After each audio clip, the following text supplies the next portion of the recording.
Words of our Divine Mother from the book The Mother. Question and Answers of 1954, Volume 6, page 388. Question. In this yoga, all depends on whether one can open to the influence or not. If there is a sincerity in the aspiration and a patient will to arrive at a higher consciousness, in spite of all obstacles, then the oneness in one form or another is sure to come. Sweet Mother, the opening in one form or another is sure to come. Are there many kinds of openings? For this our Divine Mother says, oh yes. First of all, there are many different parts of the being and each one can open in its own way, you see. The mental opening, the vital opening are very different in nature and the physical opening is still more different. For that the sadhak says, Sweet Mother, what is physical opening? For that the Divine Mother says, that's when the physical body opens to the divine influence and receives the divine forces. For example, you see, there is a moment when the divine forces come and penetrate all the cells. To begin with, it is the physical consciousness, the body consciousness, which opens first to the influence of the divine and understands and wants nothing else but this, the divine presence, the divine influence. There are also the body's feelings, the very cells of the body which can open to receive the force. For instance, when at a certain moment one feels a kind of a very intense vibration spreading through the whole body, and at that time one feels filled with a strength, an unusual force, a consciousness also, and all things become clear and perceptible, then that's the opening of the body. It is when the body knows, you see, and has succeeded in the opening to the influence.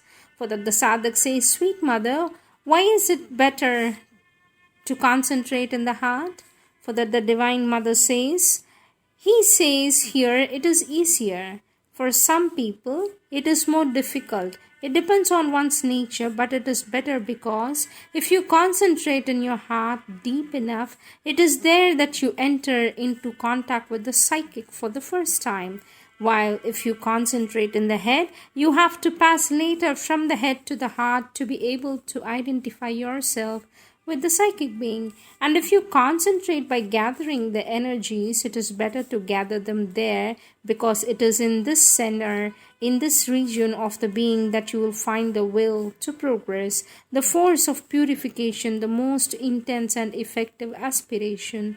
The aspiration that comes from the heart is much more effective than that from the head.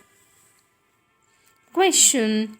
Will and aspiration, Sweet Mother, will and aspiration are needed to bring down the aid of the divine force and to keep the being on its side in its dealings with the lower powers.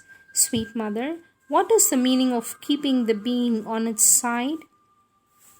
For this our Divine Mother says, to keep on its side it is, for instance, you see, there is one side, how shall I put it? Let us take the army of the divine forces, on the other side, the army of the forces of the ordinary nature. So whether to keep on the side of this army or of that, that's what it means.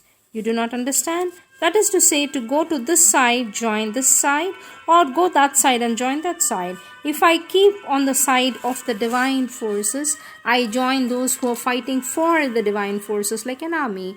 But if I put myself on the side of the ordinary vital forces of life, I go over to that side and forsake the others. I go over to that side. Question. Sweet Mother, what does the knot of the ego mean?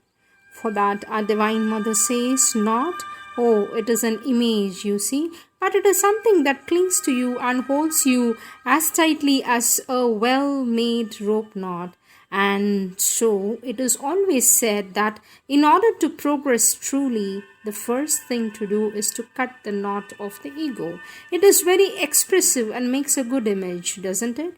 One is tied up, one is shut up in oneself, bound as in a prison by knots which tie up all parts of the being together. It is this which produces a cohesion, but at the same time it's a limitation, a limiting. You cannot receive all the forces you would like to because you are enclosed in this shell made of a heap of knots in the rope that's tying you.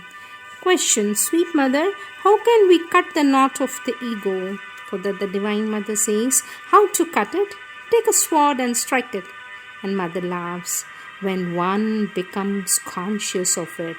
For usually one is not. We think it is quite normal what happens to us, and in fact it is very normal that we think it is quite good also. So, to begin with, one must have a great clear-sightedness to become aware that one is enclosed in all these knots which hold one in bondage. And then, when one is aware that there is something altogether tightly closed in there, so tightly that one has tried in vain to move it, then one imagines his will to be a sharp sword blade, and with all one's force, one strikes a blow on this knot, imaginary of course. One does not take a sword, in fact, and this produces a result.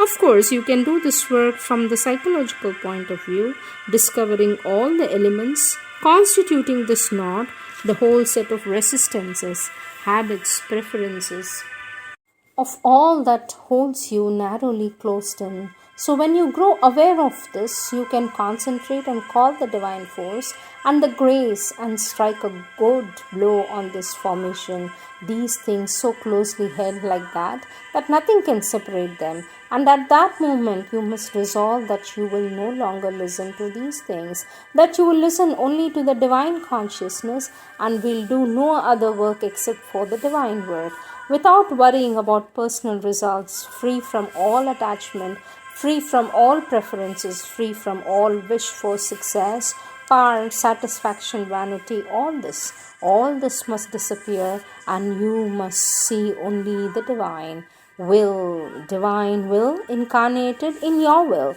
and making you act. Then in this way you are cured. Question, sweet mother, how can one strengthen one's will? For that the Divine Mother says, oh, as one strengthens one's own muscles by methodological exercises. You take one little thing, something you want to do or don't want to do. Begin with a small thing, not something very essential to the being, but a very small detail. And then, if for instance it is something you are in the habit of doing, you insist on it with the same regularity, you see, either not to do it or to do it. You insist on it, compel yourself to do it as you compel yourself to lift a weight. It is the same thing. You make some kind or the same kind of effort, but it is more of an inner effort. And after having taken little things like this, things relatively easy, after taking these and succeeding with them, you can unite with a greater force and try a more complicated experiment. And gradually, if you do this regularly, you will end up by acquiring an independent and a strong will. Question, sweet mother, are there different aspirations like mental and vital? For that the Divine Mother says, yes, each part of the being has its own aspiration with the nature of the part. There is a physical, the body, with the cells that can understand transformation is possible with all the strength, consciousness for the transformation. The very cells of the body, not the central will, thought or emotion, the cells of the body open in this way to receive the force. Question, is a psychic being in the heart, sweet mother? For that the Divine Mother says, not in the physical heart, not in the organ. It is in a fourth dimension, an inner dimension, but it is in that region, the region somewhat behind the solar plexus. It is there that one finds it more easily. The psychic being is in the fourth dimension as related to our physical being. Question, sweet mother, what does a negative nirvana mean? Negative nirvana, says our Divine Mother, it is not in today's lesson. Negative nirvana means quite simply a nirvana which contains nothing positive. It means a not containing nothing positive, an absolute not. Here we are, my children, that's all. And mother turns towards Vishwanath, who is busy with his tape recorder, and asks him, you have a question? You want to put a question? No, that's all? Okay. These are the divine words of our Divine Mother. Tout au fond de l'inconscience la plus dure, la plus rigide, la plus étroite, la plus suffocante, j'ai touché un ressort tout puissant qui m'a projeté d'un seul coup dans une immensité sans forme et sans limite, où vibre l'essence d'un monde nouveau.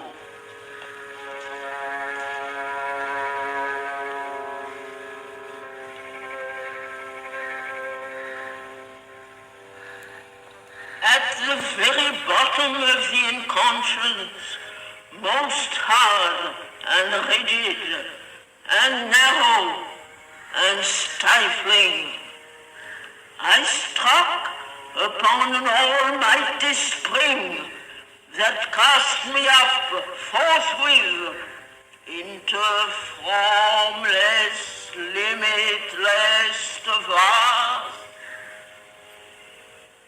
vibrating with the seeds of a new